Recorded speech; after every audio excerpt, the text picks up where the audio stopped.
जय श्री राम, जय श्रीमन नारायण, नारायण नारायण। आप सभी देशवासियों को श्रीदान ट्रस्ट परोपकार मिशन की तरफ से हार्दिक शुभकामनाएं।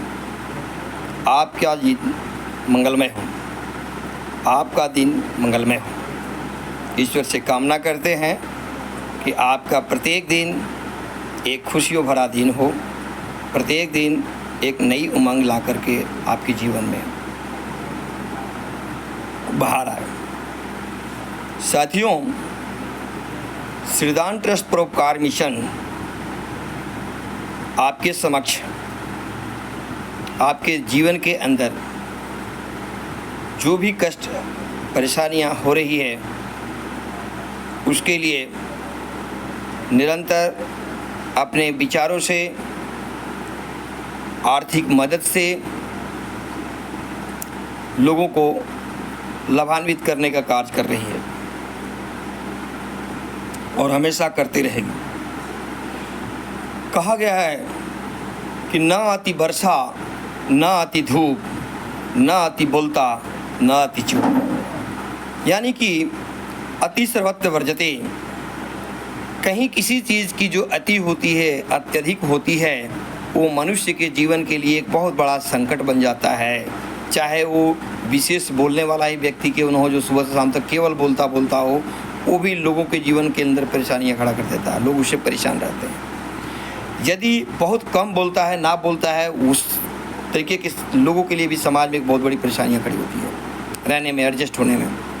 ठीक उसी प्रकार से बहुत ज़्यादा वृष्टि हो जाती है, वो भी जनजीवन कल्याण के लिए बहुत ही बड़ा विनाशक रूप धारण कर लेती है। और वृष्टि नहीं होती है तब पर भी सूखा और अकाल पड़ जाता है। मेरे साथियों, आज आपके जीवन काल के अंदर, वर्षा ऋतु के अंदर मेघ के द्वारा जो भी बारिश हुआ, उस बारिश ने हमारे पूरे देश को हाल बेहाल कर दिया। आज कितने लोग के घरें, कितने लोग की जान माल इस बारिश के कारण, इस वर्षा ऋतु के कारण ख़त्म हो जाती है। आए दिन पुल बनते हैं, पुल धराशायी हो जाते हैं। उनकी गुणवत्ता नहीं होने के कारण इस तरीके की चीज़ें आके खड़ी होती है।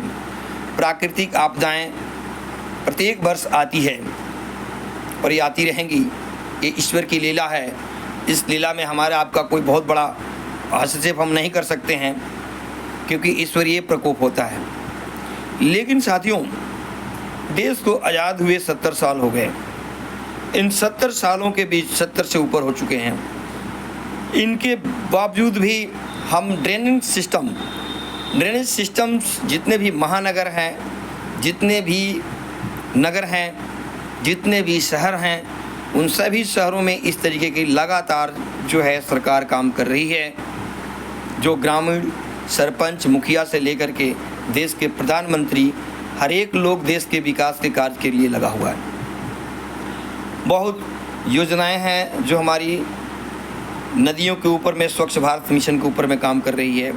बहुत योजनाएं हैं जो ग्रामीण क्षेत्रों में, रूरल इलाका में डेवलपमेंट की कार्य कर रही है।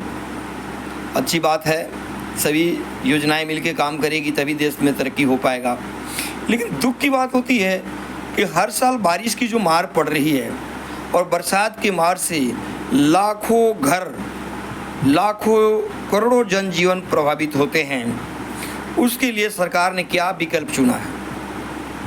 आखिर सरकार अपनी इन तथ्य, इन बिंदुओं को ऊपर में, जहां हर एक साल मार इस तरीके की पड़ती है, उस विषय पर इसने अपने आप को कितनी ठोस किया है, कितनी विकास किया है, जिससे कि हम ग्रामीण जनता को ये महसूस हो कि नहीं, आज के 10 साल पहले तो ये होता था, लेकिन आज 10 साल के बाद इस कार्यक्रम में रोक लगा दी गई है।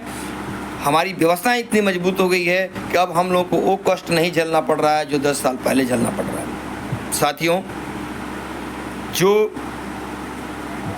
जो प्राकृतिक की मार हम 50-100 साल पहले झेल रहे थे, वो प्राकृतिक की मार अभी भी झेल रहे हैं। सरकार के पास में 1 से 2 दिन की बारिश की मार झेलने की क्षमता विकास के अंदर नहीं दिखाई दे रही है।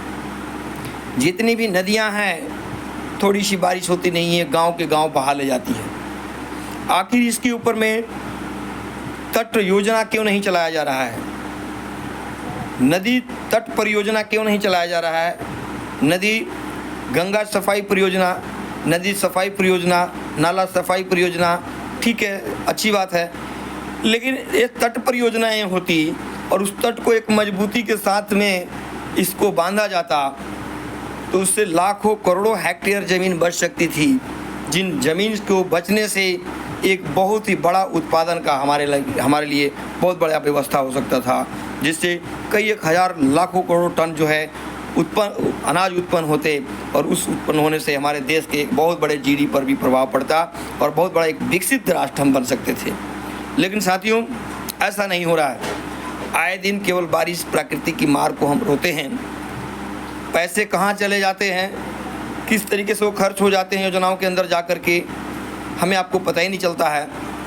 लेकिन जो मार होती है, जो जीवन का संघर्ष होता है, आए दिन आए साल जो है हम अपने जीवन को खोते हैं, लाखों करोड़ों जनजीवन व्यस्तित होते हैं, परेशान होते हैं, और उसमें छोटी सी एक मरहम लगाने का बातों के द्वारा, छोटी छोटी सामग्रियों के द्वारा सरकार अपना काम करके अपने साइड से हो जाती है और इसको प्राकृतिक का केवल मान करके छोड़ दिया जाता है। साथियों, यदि इसके ऊपर में सही तरह से काम किया जाए, दिल और लगन से काम किया जाए, तो वो दिन दूर नहीं है जिससे कि हम अपने आप को बचाव और रक्षा करने में सफल हो जाएंगे। यहाँ सबसे बड़ी दिक्कत परेशानी आती है नियत और एक अच्छी सोच के साथ काम करना। यदि अच्छी नियत और सोच के साथ काम होता तो बिहार के अंदर में सीरियल नंबर से 5 पुल जो है वो धराशायी नहीं होते। आज अंग्रेज़ों का बनाया हुआ पुल अभी भी चल रहा है, सैकड़ों साल का बनाया पुल अभी भी चल रहा है, और हमारे बिहार के अंदर, हमारे देश के कोने कोने में बहुत ऐसी जगह होती हैं जहाँ पर पुल 5 साल भी नहीं चल पा रहा है, पुल 2 साल भी नहीं चल पा रहा है। ये कितनी दुख की बात है, कितनी शर्मिंदगी की बात है। साथियों, हम आप सभी से आग्रह करेंगे कि आपने इस हक के लिए जागरूकता अभियान चलाएं। जो भी नदियां हैं, जो भी नाले हैं जिनसे हमारी जनजीवन हर साल प्रभावित होती है, उसके ऊपर में सरकार के विचार बिंदुओं को केंद्रित करें, जिससे कि हम आने वाले समय में अपने बचाव के लिए स्वतंत्र हो जाएं। साथियों, बहुत पीड़ा होती है, बहुत दुख होती है, दिल रोने को कर जाता है जब ऐसी सीन देखा जाता है कि बाढ़ के कारण लोग अपने घरों में कैद हैं या कहीं फुटपाथ पर, कहीं किसी ब्रिज के ऊपर में बैठ करके अपने जीवन को काट रहे हैं। ओह, अफसोस होता है। हम इस देश के ही हिस्सा हैं, हम इस देश के ही नागरिक हैं, इसी देश के अंदर इस तरीके की समस्याएं हो रही है। मैं सरकार से दरख्वास्त करूंगा कि इन विषयों पर विशेष रूप से काम करने की ज़रूरत है। केवल प्राकृतिक पर छोड़ने की ज़रूरत नहीं है। प्राकृतिक अपना काम कर रही है और विकास की बिंदु यदि कुछ दिखानी करनी है तो आप यहाँ दिखाएं, जो हर साल लाखों करोड़ों जनजीवन व्यस्तित होते हैं, प्रभावित होते हैं और अपने जीवन को खो देते हैं। मेरे साथियों, मैं तमाम साथियों से अपील करूंगा कि जो भी नीरेस्ट डीरेस्ट जो होते हैं, जहां इस तरीके की घटनाएं होती है, जो लोग विवश होते हैं, जो खाने के लिए तरस रहे हैं, उनको राहत सामग्रियां पहुंचाने का, मदद करने का काम करें। दिल खोल करके एक दूसरे को मदद करें। परोपकार से बड़ा कोई धर्म नहीं हो सकता है दुनिया में। हर एक धर्मों से ऊपर यदि कोई है तो परोपकार, दूसरे के लिए जीवन जीना, दूसरों को मदद करना, दूसरे के जीवन के लिए सहूलियत बनना हमारे जीवन का मुख्य लक्ष्य होना चाहिए। यही सर्वोत्तम जो है वो जीने की एक बहुत बड़ी उद्देश्य होगा, जिस उद्देश्य से हमने समाज में कुछ न कुछ अपने जीवन के माध्यम से लोगों में कल्याण पहुंचा पाया। मैं आशा करता हूं कि देश के तमाम सभी बुद्धिजीवी वर्ग, देश के तमाम सभी लोग मदद का हाथ आगे की तरफ बढ़ाएं। इस कार्य के लिए श्रीदान ट्रस्ट परोपकार मिशन भी बढ़ चढ़ करके हिस्सा ले रही है।